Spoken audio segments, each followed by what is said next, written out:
ಇನ್ನು ಹಾಸನಾಂಬೆ ದರ್ಶನೋತ್ಸವದ 10ನೇ ದಿನವೂ ಕೂಡ ಭಕ್ತ ಸಾಗರ ಹರಿದು ಬಂದಿತ್ತು. ಇಂದು ಭಾನುವಾರವಾಗಿರುವುದರಿಂದ ಹೆಚ್ಚಿನ ಸಂಖ್ಯೆಯಲ್ಲಿ ಭಕ್ತರು ಆಗಮಿಸುತ್ತಿದ್ದಾರೆ. ಮುಂಜಾನೆ 5 ಗಂಟೆಯಿಂದ ದರ್ಶನ ಪಡೆಯುತ್ತಿದ್ದಾರೆ. ಇದು ಹಾಸನಾಂಬ ದರ್ಶನಕ್ಕೆ ಇವತ್ತು ಕೂಡ ಸಾಕಷ್ಟು ಕ್ರೌಡ್ ಬಂದಿತ್ತು. ಭಾನುವಾರ ಆಗಿರುವಂತಹ ಕಾರಣ ಹೆಚ್ಚಿನ ಸಂಖ್ಯೆಯಲ್ಲಿ ಭಕ್ತರನ್ನು ನಾವೀಗ ನೋಡ್ತಾ ಇದ್ದೀವಿ. ಇನ್ನು ಕಾಂತಾರ ಸಕ್ಸಸ್ ಅಲೆಯಲ್ಲಿ ತೇಲ್ತಿರುವಂತಹ ನಟ ರಿಷಬ್ ಶೆಟ್ಟಿ ಹ್ಯಾಟ್ರಿಕ್ ಹೀರೋ ಶಿವಣ್ಣ ತಮ್ಮ ಕುಟುಂಬ ಸಮೇತ ದೇವಿ ಸನ್ನಿಧಿಗೆ ಭೇಟಿ ಕೊಟ್ಟು ವಿಶೇಷ ಪೂಜೆ ಸಲ್ಲಿಸಿದರು.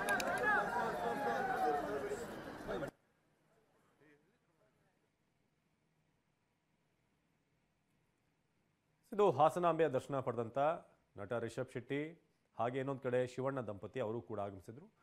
ರಿಷಬ್ ಕೂಡ ಅವರ ಫ್ಯಾಮಿಲಿ ಸಮೇತ ಅಲ್ಲಿ ಆಗಮಿಸಿ ಅಲ್ಲಿ ದರ್ಶನ ಪಡೆದರು. ಶಿವಣ್ಣ ರಿಷಬ್ ಇಬ್ಬರೂ ಕೂಡ ಪರಸ್ಪರ ಅಲ್ಲಿ ಮಾತನಾಡುವಂಥದ್ದು ಕೂಡ ಕಂಡು ಬಂತು. ದರ್ಶನ ಆದ ನಂತರ ನಮ್ಮ ಪ್ರತಿನಿಧಿ ಮಂಜುನಾಥ್ ಒಂದು ಪ್ರತ್ಯಕ್ಷ ವರದಿ ಕೊಟ್ಟಿದ್ದಾರೆ, ಬನ್ನಿ ನೋಡೋಣ. ಹಾಸನಾಂಬೆ ದರ್ಶನೋತ್ಸವದ 10ನೇ ದಿನ ಇವತ್ತು ಬೆಳಗ್ಗೆಯಿಂದನೂ ಕೂಡ ಸಾಕಷ್ಟು ಸಂಖ್ಯೆಯಲ್ಲಿ ಭಕ್ತರು ದರ್ಶನವನ್ನು ಮಾಡಿದ್ದಾರೆ. ಆದರೆ ಸಂಜೆ ವೇಳೆಗೆ ಬಹುತೇಕ ದರ್ಶನೋತ್ಸವದ ಎಲ್ಲ ಸರತಿ ಸಾಲುಗಳು ಒಂದು ರೀತಿ ಖಾಲಿ ಅಂತಕ್ಕಂಥ ವಾತಾವರಣ ನಿರ್ಮಾಣ ಆಗಿದೆ. ನಾವೀಗ ನೋಡ್ಬೋದು, ಇದು ಧರ್ಮ ದರ್ಶನದ ಸರತಿ ಸಾಲುಗಳು. ಬೆಳಿಗ್ಗೆ ನೋಡಿದಾಗ ಎಲ್ಲ ಸಾಲುಗಳು ಕೂಡ ಬಹುತೇಕವಾಗಿ ತುಂಬಿ ತುಳುಕ್ತಾ ಇದ್ವು. ಈಗ ಬಹುತೇಕ ಸಾಲುಗಳೆಲ್ಲವೂ ಕೂಡ ಖಾಲಿ ಆಗಿದೆ.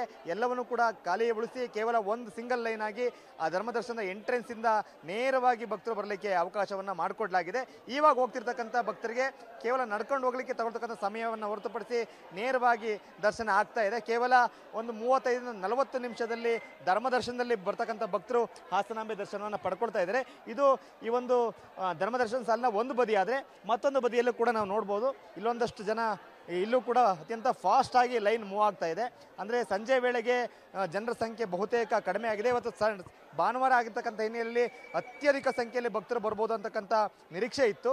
ಆದರೆ ಜಿಲ್ಲಾಡಳಿತದಿಂದ ಏನೋ ಒಂದಷ್ಟು ಸೂಚನೆಗಳನ್ನ ಕೊಡಲಾಗಿತ್ತು. ಜೊತೆಗೆ ಬೆಂಗಳೂರಿಂದ ಬರ್ತಿದ್ದಂಥ ಒಂದಷ್ಟು ವಿಶೇಷ ಬಸ್ಗಳು ಕೂಡ ಕಡಿಮೆ ಆಗಿದೆ. ಅದೆಲ್ಲವೂ ಕೂಡ ಭಕ್ತರ ಸಂಖ್ಯೆ ಮೇಲೆ ಎಫೆಕ್ಟ್ ಮಾಡಿದೆ. ಜೊತೆಗೆ ಇವತ್ತು ರಾತ್ರಿ 8 ಗಂಟೆಗೆ ಧರ್ಮದರ್ಶನ ಸರತಿ ಸಾಲಿಗೆ ಭಕ್ತರು ಬರ್ತಕ್ಕಂಥದನ್ನ ಕ್ಲೋಸ್ ಮಾಡಲಾಗುತ್ತೆ. ರಾತ್ರಿ 12 ಗಂಟೆಗೆ ಧರ್ಮದರ್ಶನ ಎಲ್ಲ ರೀತಿಯ ದರ್ಶನ ಕೂಡ ಬಂದ್ ಮಾಡಲಾಗುತ್ತೆ. ಯಾಕೆಂತಂದ್ರೆ ಇವತ್ತು ವಿಶೇಷ ಪೂಜೆ ಮತ್ತೆ ಅಲಂಕಾರಕ್ಕಾಗಿ ರಾತ್ರಿ 12 ಗಂಟೆಯಿಂದ ಬೆಳಗಿನ ಜಾವ 5 ಗಂಟೆವರೆಗೂ ಕೂಡ ಸಮಯವನ್ನ ಕೊಡಲಾಗುತ್ತೆ. ಆ ಸಂದರ್ಭದಲ್ಲಿ ಭಕ್ತರಿಗೆ ದರ್ಶನಕ್ಕೆ ಅವಕಾಶ ಇರೋದಿಲ್ಲ. ಈಗಾಗಲೇ ಸಚಿವರು ಕೊಟ್ಟಿರ್ತಕ್ಕಂಥ ಮಾಹಿತಿ ಪ್ರಕಾರ ನಿನ್ನೆವರೆಗೆ ಸುಮಾರು 19 ಲಕ್ಷ ಭಕ್ತರು ದರ್ಶನವನ್ನ ಮಾಡಿದ್ದಾರೆ. ಇವತ್ತು ಕೂಡ ಒಂದು 2.5 ಲಕ್ಷ ಭಕ್ತರು ಬರ್ಬೋದು ಅಂತಕ್ಕಂಥ ನಿರೀಕ್ಷೆ ಇತ್ತು. ಮಧ್ಯಾಹ್ನದವರೆಗೂ ಕೂಡ ಅಪಾರ ಸಂಖ್ಯೆಯ ಭಕ್ತರು ಬಂದು ದರ್ಶನವನ್ನ ಮಾಡಿದ್ರು.